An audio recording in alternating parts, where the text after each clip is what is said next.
Dreams. The big friendly giant was seated at the great table in his cave, and he was doing his schoolwork. Sophie sat cross-legged on the tabletop nearby, watching him at work. The glass jar, containing the one and only good dream they had caught that day, stood between them. The BFG, with great care and patience, was printing something on a piece of paper with an enormous pencil. "What are you writing?" Sophie asked him. "Every dream is having a special label on the bottle," the BFG said. "How else could I be finding the one I am wanting in a hurry?" "But can you really and truly tell what sort of dream it's going to be simply by listening to it?" Sophie asked. "I can," the BFG said, not looking up. "But how? Is it by the way it hums and buzzes?" "You is less or more right," the BFG said. "Every dream is the word is making a different sort of buzzy hum music. And these grand swashbuckling ears of mine is able to read that music." "By music, do you mean tunes?" "I is not meaning tunes." "Then what do you mean?" "Human beings is having their own music, right or left." "Right," Sophie said. "Lots of music. And sometimes human beings is very overcome when they is hearing wondrous music. They is getting shivers down their spindlers. Right or left?" "Right," said Sophie. "So the music is saying something to them. It is sending them a message. I do not think the human beings is knowing what the message is, but they is loving it just the same." "That's about right," Sophie said. "But because of these jump-squiffling ears of mine," the BFG said, "I is not only able to hear the music that the dreams is making, but I is understanding it also." "What do you mean, understanding it?" Sophie said. "I can read it," the BFG said. "It talks to me. It's like a language."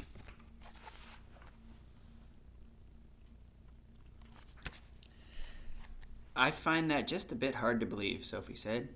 "I bet you is also finding it hard to believe in quagwinkles," the BFG said, "and how they is visiting us from the stars." "Of course I don't believe that," Sophie said. The BFG regarded her gravely with those huge eyes of his. "I hope you will forgive me," he said, "if I tell you that human beings is thinking they is very clever, but they is not. They is nearly all of them not munchers and squeak pipes." "I beg your pardon?" Sophie said. "The matter with human beings," the BFG went on, "is that they is absolutely refusing to believe in anything unless they is actually seeing it right in front of their own schnozzles. Of course, quagwinkles is existing. I is meeting them oftenly. I is even chittering to them." He turned away contemptuously from Sophie and resumed his writing. Sophie moved over to read what he had written so far. The letters were printed big and bold, but were not very well formed. Here is what it said.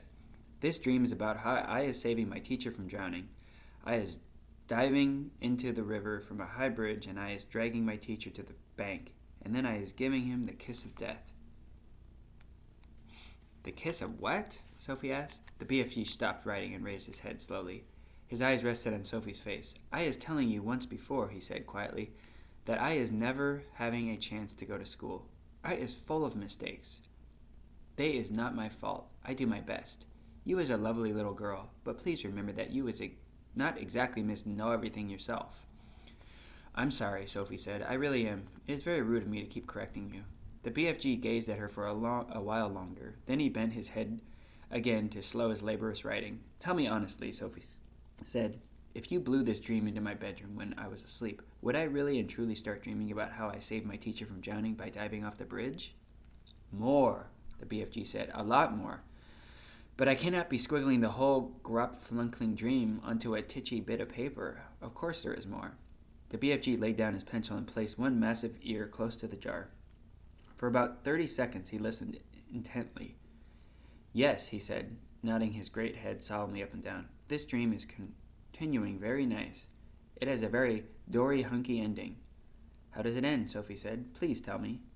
"You would be dreaming," the BFG said, "that the morning after you was saving the teacher from the river, you was arriving at the school, and you was seeing all 500 pupils sitting in the assembly hall, and all the teachers as well, and the head teacher is then standing up and saying, 'I is wanting the whole school to give 3 cheers for Sophie because she is so brave and is saving the life of our fine arithmetic teacher, Mr. Figgins, who was unfortunately pushed off the bridge into a river by our gym teacher, Miss Amelia Upscotch. Those 3 cheers for Sophie!' And the whole school is cheering like mad and shouting, 'Bravo!' and 'Well done!' And forever after that, even when you was getting your sums all gunk-swinkled and muggled up.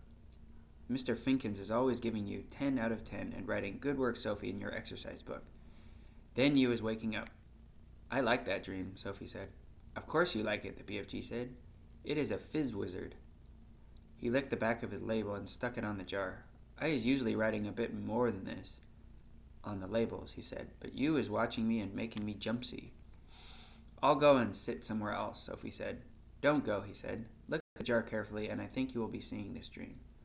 Sophie peered into the jar, and there, sure enough, she saw the faint, translucent outline of something about the size of a hen's egg. There was just a touch of color in it, a pale sea green, soft and shimmering, very beautiful. There it lay, this small, oblong sea green jellyfish thing, at the bottom of the jar, quite peacefully, but pulsing gently, the whole of it moving in and out ever so slightly, as though it were breathing. "It's moving," Sophie cried. "It's alive." "Of course it's alive. What will you feed it on?" Sophie asked. It is not needing any food," the BFG told her.